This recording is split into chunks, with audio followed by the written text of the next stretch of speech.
시청자 여러분 안녕하십니까. 스페셜 인터뷰의 김성환입니다. 오늘은 워싱턴에 중요한 분을 한 분 모셨는데요. 워싱턴 예비역 기독군인 연합회 김영돈 회장입니다. 안녕하십니까. 네, 안녕하세요. 네, 요즘 뭐 여러모로 참 바쁘시고 힘든 나날을 보내시죠. 네, 왜냐하면 특히 우리 고국 한국에서 요즘 검찰개혁법이라는 걸 가지고 온 나라가 시끄럽게 지금 들뜨고 또 움직이고 있습니다. 아시죠? 네. 그게 이제 소위 얘기하는 검수완박법이라는 겁니다. 근데 이 검수완박법 이 처리에 대해서 우리 회장님은 어떻게 생각하고 계세요? 참 굉장히 중요한 일이라고 생각을 해요. 네, 저도 목사로서 네, 또 성경에도 있고 네. 서로 합력해서 선을 이룬다는 거. 네, 네, 아니면은 독불장군이라 아니면 독재라든가 네, 그런 경우에는 그릇된 경우가 너무 많고 네, 이 지금 한국에서 이루어지고 있는 일은 네, 사실은 그게 공의롭게 이루어져야 되는데 네, 참 이 독주를 하게 되면은 네. 잘못된 경우가 많죠. 네. 그거는 무언가니 어느 한쪽이 상당히 억울한 일을 당할 수도 있고 네, 네, 또 절망적인 일이 될 수도 있는데 네. 그것은 백성들에게 소망이 아니라 절망이죠. 네, 그렇죠. 그래서 이것은 우리 지금 나라가 경제 네, 네. 10위권에 들어가는 선진국으로서 네, 이런 걸로 해가지고 백성들에게 불행이 온다거나 네, 네. 그래서 참 절망적으로 가고 또 그렇게 되면은 자살률도 더 네, 비관을 갖게 되는 일도 생기고 그래서 네, 네. 그거는 참 더 조심스럽게 더 신중을 기해야 된다라고 네, 저는 그렇죠. 생각합니다. 예, 근데 이제 한 나라의 법을 이렇게 바꾸고 개정하기 위해서는 충분한 시간과 또 검토와 여론과 이 모든 절차를 거쳐야 됨에도 불구하고 현재 민주당, 더불어민주당에서 거대 의석을 가지고 그냥 강행 처리 밀어붙이고 있거든요. 왜 지금 대통령 퇴임도 불과 며칠 안 남은 상태에서 이러한 검찰개혁법, 그러니까 검찰이 수사를 완전히 할 수 없게 하는 이러한 법을 왜 지금 처리를 해야 된다고 생각하세요? 글쎄 저도 네. 상상이 안 됩니다. 어떻게 저런 일을 저렇게 굉장히 모든 백성들에게 영향을 줄 수 있는 일인데 네. 앞으로 후손들에게도 네. 요즘에 자라는 아이들이 보니까 상당히 예민하더라고요. 그렇죠. 어른들이 네. 잘못된 거를 보면은 네. 에이 저건 아닌데 네. 그래서 그런 걸 보면서 참 조심해야 되겠다. 네. 자라는 아이들에게 더 그런 걸 걔네들이 더 빨라요 보니까 판단력이 잘못된 걸 보고 네. 참 비관을 갖게 되거나 소망을 잃어버릴 수도 있게 네. 되겠죠. 그래서 참 이거는 더욱더 조심스럽게 신중을 기해서 네. 처리가 돼야 된다고 그렇게 생각합니다. 예, 근데 이제 국회 본회의 처리 과정에 있어가지고요, 거의 이제 민주당 의원들이 100% 찬성표를 던졌거든요. 근데 어째서 이렇게 민주당 의원들은 이거를 목숨을 걸고 이 법을 지금 짧은 시간 내에 처리를 하려고 그렇게 안간힘을 쓰는 특별한 이유가 있다고 우리 회장님은 생각을 하십니까? 뭔가가 이유가 분명히 있겠죠. 네. 그동안에 5년 동안에 비리도 많았었고 네. 사람들이 다 물적 증거도 있는데도 그냥 넘어간 경우도 많고 네. 아마 그런 게 다시 노출이 돼서 네. 아마 자기들에게 불이익을 당할까 네. 아마 그래서 이렇게 하지 않나 이런 생각을 해봅니다. 그럼 불이익이라는 건 본인들이 지난번 총선이라든가 또 아니면 의정 활동하면서 어떤 불법을 저질렀다는 이러한 의미가 되는 거 아닙니까? 그렇죠. 예. 지난번에 울산인가 어디 네. 거기에서도 그렇고 다 물적 증거가 있는데 네. 그거를 자꾸 미루면서 결국은 그거를 그냥 무효화시키겠다는 그런 얘기인데 그렇게 되면 공의를 떠나는 거죠. 네. 근데 2년 전 총선에서 이 회장님께서 잘 아시겠지만 민주당이 180석을 차지했거든요. 사실 그건 우리가 예측이 전혀 어긋난 그러한 의석수가 차지했습니다. 그러니까 이제 그러한 거에는 어떤 뒤에는 어떤 비리라든가 불법이라든가 이런 것이 개입됐기 때문에 더더욱 이제 이러한 법을 처리하려는 그러한 그 어떤 흐름이 아닌가 이렇게 보시는데. 저도 그렇게 생각이 됩니다. 네. 아무리 봐도 그렇게 순식간에 그냥 확 바뀔 수는 없는데 그렇죠. 어떻게 그 180이고 여기는 대야했었는데 아주 극소로 돼버리고 네. 그런 거 보면은 지금 분명히 뭔가가 자기네들이 네. 노출이 돼서는 안 되는 게 있다는 거가 아닌가. 그래서 저렇게 서둘러서 하는 거 아닌가 이런 생각을 저도 해봅니다. 현재 그 어저께 나온 여론조사를 보면 국민 그 60%가 사실 이번에 그 짧은 시간 내에 아니면 저 문재인 정부 시간 내에 이 법을 처리하는 것을 반대하고 있거든요.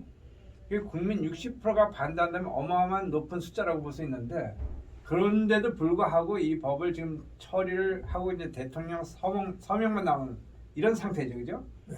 근데 회장님 보시기에는 문재인 대통령이 여기에 서명을 해서 발의를 하겠습니까? 아니면은 보류를 하겠습니까? 글쎄 저 사람들이 하는 거 봐서는 지금까지 같이 행동한 거 봐서는 네네.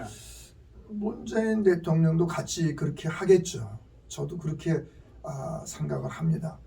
그럼 오랫동안 이런 이제 여러 가지 애국운동, 애적운동 또 나름대로 이런 정치운동도 하셨는데 이 법이 만약에 이제 처리가 돼가지고 검찰이 수사권을 완전히 이제 뺏기고 경찰로 다 넘어갔을 때 과연 대한민국의 어떤 치안이라든가 보안이라든가 이런 법 질서가 제대로 지켜질 수 있다고 보십니까? 그렇게는 안 되죠. 네. 저도 몇십 년을 목회 생활을 하다 보니까 네. 서류 조사할 때도 보면은 몇 사람이 거쳐도 거기에 흠이 나오더라는 거를. 그렇죠. 그러니까 이런 중대한 사건을 갖다가 네. 그저 경찰에서만 그냥 단독으로 이렇게 한다. 네. 그거는 아무래도 실수가 많이 나오리라고 저는 확신합니다. 그러니까 그래서- 민주당이 거의 180석을 가지고 있기 때문에 사실은 이걸 처리를 꼭 해야 됐다면은 이미 뭐 2, 3년 전에 할 수도 있는 거거든요. 근데 지금 이제 딱히 그냥 뭐 퇴임 얼마 안 남겨놓고 이게 막 엄청 서두르는 그러한 모양새를 보이고 있어가지고 이 국민들을 눈살을 좀 찌푸리게 하고 있는데요. 과연 이것이 처리돼야지만 그 어떤 검찰, 한국의 그 사법 질서가 제대로 설 수 있다고 보시는 거예요? 그렇게 되면 뭐 무너지는 거죠. 무너지는 거죠. 그러니까 오히려 반대가 된다 이거죠. 그쵸, 반대가 되는 거죠. 그럼 과연 이번 그 이제 얼마 남지 않은 그 문재인 대통령 임기 내에 이것이 처리돼가지고 완전하게 이 법부로 이게 정해질 수 있다고 생각하시는 건지요? 저 사람들이 저렇게 서두르는 거 봐서는 그렇게 가려고 그러는 거 아닌가. 네. 그러면 문재인 대통령도 같이 저 사람들하고 같이 그렇게 가겠죠. 근데 우리 일각에서는 이제 그 문재인 대통령이나 또 전에 그 대통령 후보였던 이재명 후보 이런 분들을 보호하기 위해서 이걸 더 적극적으로 이렇게 나온다는데 제가 볼 때는 과연 이분들이 퇴임하고 또 아무 정치 일선에 나서지 않는데 어떤 보호를 할 수 있다고 생각하세요? 그러니까 과연 이거는 국회의원들이 오히려 자기를 보호하기 위해서 더 추진하고 또 노력한다고 보시지 않으세요? 그렇게 생각이 되죠. 네. 같이 좀 뭔가가 자기네들끼리 네. 통하는 나름대로 통하는 게 있으니까 네. 일사천리로 저렇게 해결을 하지 않았나. 네. 그리고 만장일치라는 것은 그건 말이 안 되잖아요. 네. 뭐든지 같은 형제간에도 보면 다 틀리고 그런데 네네. 어떻게 저렇게 똑같이 할 수 있을까? 네. 어떤 사람은 여기가 무슨 공산주의인가? 네. 이런 말을 어느 여자분이 하는 걸 내가 들었는데 네. 그래서 야 이거는 좀 심각하구나. 네. 네. 그러니까 워싱턴 동포의 한 사람으로서 지금 이런 걸 조급하게 처리하는 거에 대해서는 완전하게 이제 반대 입장을 보이시는 거죠? 그렇죠. 저는 그거는 말이 안 된다고 네. 생각하죠. 뭐든지 일은 상당히 신중을 기해서 해야 되는데 네네. 아까도 말씀드렸지만은 뭐를 검토할 때 보면은 몇 사람 했는데도 또 나오더라 홈이. 네. 근데 이런 사건을 처리하는데 네. 한쪽에 만약에 잘못되게 되면 억울하게 그 당할 수도 있고 네. 그러니까 결국 이제 불의가 되는 건데 네. 그러면 백성들에게는 그게 소망이 아니라 절망이 되는 거죠. 근데 이제 아시겠지만 이게 아무리 대통령 서명이 끝난다고 하더라도 이 법이 발효되기까지는 또 3개월 내지 4개월이라는 시간이 필요하거든요. 근데 이제 그 사이에 새로운 신임 정부가 들어섭니다. 그럼 그 신임 정부가 들어섰을 때 이게 또 다른 변화가 올 수도 있다고 보시는 거죠.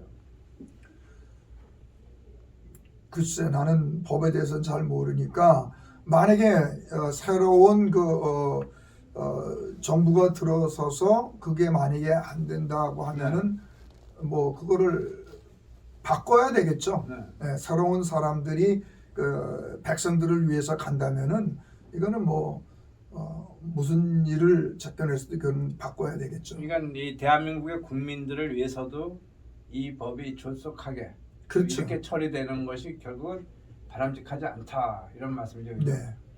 그러면 이제 워싱턴의 동포의 한 사람으로서 또 보수 중에 보수인 우리 저 인사로서 우리 그 한국 정부에서 이렇게 이러한 일을 추진하고 또 지금 뭐 온 나라를 시끄럽게 하고 있는데요. 과연 지방선거를 며칠 안 남고 이러한 것에 추진을 하는 거에 대해서 어떻게 생각하고 또 어떻게 나갔으면 좋은지 한 말씀 해주시죠. 이거는 우리 그 정치하는 사람들이 요번에 그 민주당에서 네네. 일사천리를 만장일치로 통과시킨 사람들 요거를 생각하면 되겠어요. 네. 이게 만약에 우리 자녀들에게 어떤 영향을 줄 건가. 네. 자기네들이 지금은 실세를 잡았지만은 네네. 그러나 후세에 가서는 또 다른 그런 상황이 오니까 네. 결국은 그게 보응의 법적으로 네. 자기 자손들에게도 갈 수 있다는 거, 네. 불이익을 당할 수 있다는 거, 억울함을 갈 수 있다는 거 그런 걸 생각하면서 참 다시 한번 그 재조명을 신중을 기해야 되겠고 네네. 그리고 이 백성들은 이번 기회에 네. 이게 나와 나의 가족들에게 과연 이게 참 좋은 일인가? 네. 그러니까 불의를 지금 일으키고 있는 건데. 네. 그건 아니죠. 우리 자손들에게 좋은 그 커뮤니티를 좋은 나라를 만들어 줘야죠. 네. 그걸 나는 그 백성들이 깨닫고 네. 이번 기회에 올바른 그 투표를 했으면은 부탁합니다. 예, 그러니까 법 개정도 좋고 또 어떤 개혁도 좋은데 우리가 당장 눈앞의 이익을 바라보지 말고 자라나는 후손들을 먼저 생각해서 모든 일을 처리해야 된다는 이러한 말씀이죠, 그죠? 그렇죠. 네, 지금까지 말씀 대단히 감사합니다. 고맙습니다. 네, 감사합니다.